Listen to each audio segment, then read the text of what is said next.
Everybody, my name is Carole and I run the following Hadrian blog, and I travel the ancient world in the footsteps of the emperor, retracing all his travels in the same time frame, 1900 years later. Indeed, no other Roman emperor traveled as extensively as Hadrian and paid more personal attention to the provinces. The restless emperor dedicated half of his 21-year reign to touring the empire and overseeing the military installations along the frontiers. He traveled through almost all the provinces of the empire in 2 long journeys with a particular focus on the Greek East. 1900 years ago, from 123 to 125, Hadrian toured Asia Minor and Greece, visiting all the main sanctuaries, interacting with the locals, giving benefits, and inaugurating lavish building programs. While in Athens, he revised local laws, bestowed gifts, and attended the Eleusinian mysteries at Eleusis. Hadrian's first visit as emperor to the province of Achaia in 124 constituted the starting point of a second golden age. The emperor's enthusiastic Philhellenism contributed to the renaissance of mainland Greece, allowing the cities of the past to thrive once again. The measures the emperor undertook were so widespread that he was given the title of Restitutor Achaeae, restorer of Achaia. 11 years had passed since Hadrian last visited Athens as a citizen in 112. At the time, he became an ardent friend of the Greek people, including the millionaire Greek aristocrat Claudius Atticus Herodes. His son, Herodes, the young orator who delivered a speech to the new emperor a few years earlier on the Danube but failed altogether in the attempt, was to be shown special favor. Indeed, Herodes, now in his early 20s, was elected to the Roman Senate as Quaestor inter amicos, perhaps precisely on 5th December 124, the traditional first day of the Christian year. His appointment as agoranomos also probably coincided with Hadrian's visit. Atticus, like Hadrian, had a fondness for all things from the Greek past, but there was enough of the Roman in him to form an interesting fusion between the two cultures. Herodes' early senatorial career and most honor inter amicus status is known from a Latin inscription found probably from Corinth, and now it's in Stockholm. And as Hadrian's new friend, Herodes may have accompanied the emperor during his journey through Greece. None of the sources specify where Hadrian stayed in Athens. Atticus and his young son Herodes may have provided accommodation for Hadrian, as they probably did in 112. In any case, the emperor's visit in Athens with his large retinue necessitated an increase in the city's supply and spending, a demand that the Atticus family could manage. Hadrian was to do much to renovate Athens, finishing the temple of the Olympian Zeus, building a gymnasium, a complex with a library, temples to Hera and Zeus and to the pantheon of gods, as well as resupplying the city with water. Likewise, Herodes Atticus was to provide splendid new architectural amenities. Herodes is known to have been responsible for 2 building projects in Athens: the Odeon on the south slope of the Acropolis and the Panathenaic Stadium on the south bank of the Ilios River, along with its associated buildings.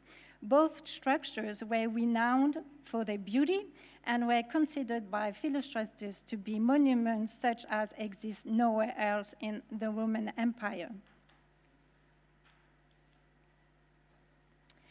According to Philostratus, Herodes was buried in the Panathenaic Stadium, although he had expressed the wish to be buried in Marathon. And today, well, now it has been moved, but there was an altar dedicated to Herodes, the hero of Marathon, just above the stadium. In addition to these grandiose benefactions, Herodes also erected statues of his family and friends in many parts of the city, including 3 Polydeucalion portraits and one of Marcus Aurelius on the Acropolis. Immediately after his arrival in Athens in the autumn of AD 124, Hadrian attended the Eleusinian Mysteries at Eleusis. As would be expected, the family of Herod Atticus had long been involved with the sanctuary and was initiated into the mysteries. Although there is no evidence that the family was responsible for any architectural embellishment of the sanctuary, a great number of statues were erected within the principle of the sanctuary. For example, there was a dedication of a statue honoring Claudia Alcia, the maternal grandmother of Herodes Atticus, as an earth initiate, so when she was first initiated to do the mysteries. Another inscription commemorates her sister, Claudia Athenais, as holding the same office. A monument of the monument of his grandmother, was destroyed, and the base was reused 2 generations later to honor the boy Herodes when he was an initiate around 115. So there must have been a useful portrait of Herodes standing in the sanctuary when Hadrian attended the mysteries in 124. Herodes himself set up statues for his wife Regilla and children Elpinike and Bradua. He also set up statues of the reigning emperors Lucius Verus and Marcus Aurelius. After attending the Eleusinian Mysteries, Hadrian spent the autumn and much of the winter 124 touring the Peloponnese. Pausanias, recording his own tour of Greece in the middle of the century, notes many of the cities that Hadrian visited. The emperor was accompanied by his wife Sabina, and most probably by Herodes Atticus. And the generosity of both men was to transform the cities they visited. While recently traveling in the footsteps of Hadrian, retracing his wandering through the Peloponnese, I was able to see some of the physical benefactions that Atticus made in Corinth, in Smyrna and Olympia, as well as his estate at Loukou. Hadrian's presence at Corinth, the residence of the Roman governor of Greece, can be assigned tentatively to early 125. Pausanias registers Hadrian's benefactions there, including an aqueduct which brought water from Lake Stymphalus and also Bath. And in the biography of Herodes Atticus, Paul Gringor made the statement, which often has been quoted, that Corinth, after Athens, was the favorite city of Herodes. Indeed, the benefaction of Regilla and Herodes to Corinth were based on a long-standing relationship between the family and the city. Philostratus mentions that Herodes built a magnificent Odeon at Corinth, and Pausanias saw such a building on this tour of the city, although he did not mention Herodes as the donor.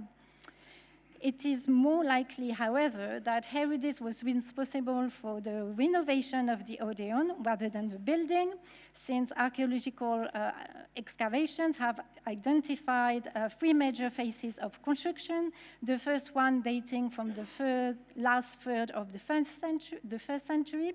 So the second marble phase, which dates from the middle of the 2nd century, is likely the reconstruction of Herodes Atticus. It has also been generally accepted that Herodes was responsible for the restoration of the Pyrenees fountain, although throughout his history, the fountain underwent many rebuildings, 7 phases of development and restoration have been identified, and the so-called Sixth Roman period, or Second Marble period, was assigned to Herodes Atticus when the fountain was transformed into a lavishly decorated fountain house. The reason for assigning the reconstruction of the fountain to Herodes Atticus is a marble statue base of Regula, which was found on the floor of the fountain, and specifying that it stood beside the streams of the source. However, how much Regula and Herodes contributed to the reconstruction of the fountain is not known. They may only have contributed to its decoration. And it is from Corinth that the herm of Herodes with the inscription Herodes used to walk here comes from. And this is the picture that I chose for the cover of my presentation. The herm may have been put up after his death in Corinth, and the text suggests that it may have stood in a public spot rather than on a private estate. A portrait of Polydipkion was set up by Herodes himself and was also found at Corinth. And as already mentioned, there were also statues of Regula. One was found in the Pyrenees fountain and was set up by decree of the bull, the other addressing Regula as if she was Tyche. Considering Herodes' interest in Corinth, it is not at all surprising that he also made donations at the neighboring Panhellenic sanctuary at Isthmia. Both Pausanias and Philostratus mention multiple offerings made by the family in Isthmia, especially a large statue group in gold and ivory of Poseidon and Aphrodite, placed inside the temple of Poseidon. And as Atticus had a predilection for hydraulic project, he constructed a bathhouse in Isthmia, and 2 portrait heads of Polydipkion were found in or near the baths, suggesting that Herodes may have been built the complex in his honor. The bath had 14 spacious rooms and were decorated with mosaics, frescoes, sculptures, and a rich variety of marble brought to Isthmia from all parts of the Roman Empire. According to Philostratus, Herodes' greatest unfulfilled ambition was to complete the canal across the Isthmus of Corinth. He considered it the only lasting and memorable achievement that he could undertake. However, he did not get the project on the way, as he never asked for permission for the emperor. Perhaps Herodes' most daring project was the Nymphaeum he and his wife built at Olympia that celebrated both the Greek and Roman sides of their family. The Nymphaeum consisted of 2 water basins and featured 2 layers of 11 niches arranged in a semicircle. The lower niches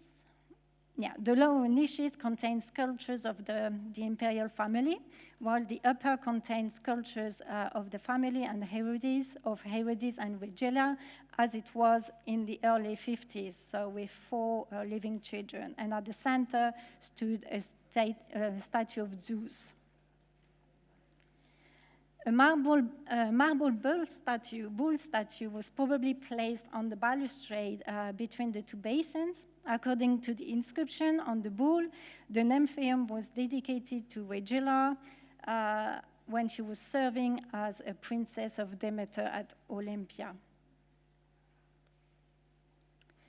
As we have seen, Herodes in the Peloponnese was responsible for monuments at Corinth, in Isthmia, and Olympia, but the family also had strong connection with Sparta, where they were in exile under Domitian.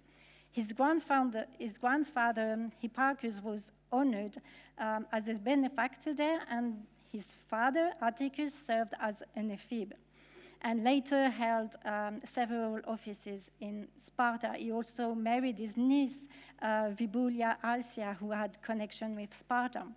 Herodes himself was trained as a Spartan ephebe in the sanctuary of Artemis Orthiad, and we can see here. And later his son, Bradua. So the family enjoyed close ties with Sparta over at least 4 generations. In addition, according to an inscription found in the theater, the sister of Herodes Atticus, Claudia Tisamenis, married a Spartan. Hadrian was in Sparta probably in January 125 and again in 128-29 on the second of his 2 long journeys in Greece as emperor. The city benefited directly from Hadrian's interest. A whole series of altars has been found in Sparta, in at least 28 in total, honoring Hadrian as savior, founder, and benefactor. Among these benefactions can be counted grants of territory, the small island of Codus, the modern Gavnos of the southwest coast of Crete, and the Messenian city of Korone, and possibly a new aqueduct. Also worth mentioning is that with Herculanus of Sparta, Atticus were the first 2 natives of all Greece to become Roman emperors. And finally, the luxurious residence of Herodes Atticus at Evaluku. It was the largest and most luxurious building complex of private architecture in Greece, stretching across an area of over 20,000 square meters, a short distance from the Argonic Gulf. It contained a large complex of buildings, including the villa itself, baths, a sanctuary of the nymph, and a heroine dedicated to Antinous. First built by Herodes' father, or maybe even his grandfather, Hipparchus, who may have purchased the land, the villa had a continuous lifespan from the 1st century to the 5th century AD. So it functioned for about 200 years after the death of Herodes Atticus, with a subsequent use of the estate dated to the year of Septimius Severus and the early Byzantine period. It was developed on 3 levels and was skillfully adapted to the landscape configuration with splendid decorative elements combining a synthesis of Egyptian, Greek, and Roman features. And there was even an artificial pool filled with water to create an illusion of a Nilotic setting like the channels in Hadrian's villa at Tivoli. And Atticus made an aqueduct built to bring water from a local spring in the mountain to the villa. Over the past 2 centuries, a great deal of sculptures have come to light at Luku. Some pieces have found their way in the National Museum in Athens and in the Altus Museum in Berlin, while others are in the Astros Museum, including 2 busts, one of Antinous and another of Hadrian wearing Antinous.